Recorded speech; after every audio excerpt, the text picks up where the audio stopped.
There are hundreds of metrics to look at to understand how well your website is doing. And for 20 years, most people have focused on keywords, but Google and AI are always getting smarter.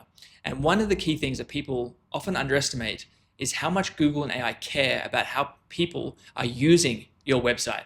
And today I want to cover a lesser known ranking factor that will get more people to your website and ultimately more sales in your business. So Google uses over 200 ranking factors in their algorithms to determine which websites to show up in their search results. And these include all the things you would have heard before: high quality backlinks, great content, good security, you get it. But one of the things that most people don't know about is called time on page, or dwell time, which is how long does someone spend on that web page and what are they doing? So if you go to a website and spend 5 minutes slowly reading the content and move on, that's a good signal. It tells Google, hey, this guy found what he was looking for, got immersed in the content, and probably got served what he was looking for. And with that, we should put this result up higher in our search results. Now, let's say the other example where someone goes to a web page and they look at it for half a second and then bounce. Google thinks, hey, this web page that this person went on was not what they were looking for. Other people probably aren't looking for it either. Let's move it lower on the search results. And the end outcome of this is that web pages that have higher dwell time, as in people are spending more time on that page, are going to do better in the long term and show up higher on the search results.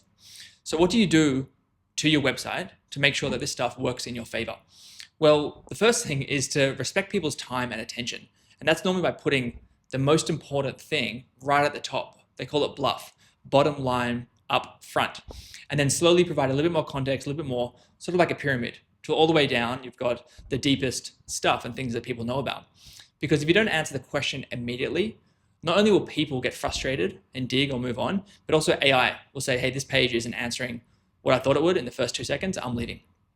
The second thing to do is to improve the scannability and the readability of the page. So things like subheadings, bullet points, all these things that make it easier to scan. Because remember, most people are going to be reading your website on a mobile device. So make the pieces of content easy to scan and absorb so people will stay on that page and just slowly scroll through that content. The last thing to do is, as much as you can, embed value naturally into the content. So things like case studies, things like embedded calculators, all these tools can be much easier built with AI today, but they give people real value and would help people stop scrolling and actually get absorbed in the content. Now, the reality is all three of these things point to the same thing, which is respecting a person's time and trying to give them exactly what they're looking for. And as far as where can you find this data, if you go to Google Analytics, which should be installed on your website, you've probably already got some really high performing pages already where people are spending a lot of time on page. And you find this in the page report on Google Analytics. And if you create more of these pages where people spend a lot of time, Google is going to feel much more confident in putting those pages and more in front of more people because they see that it's delivering on what people are looking for. Hope that's helpful. If it is, let me know in the comments below. I'll see you on the next one.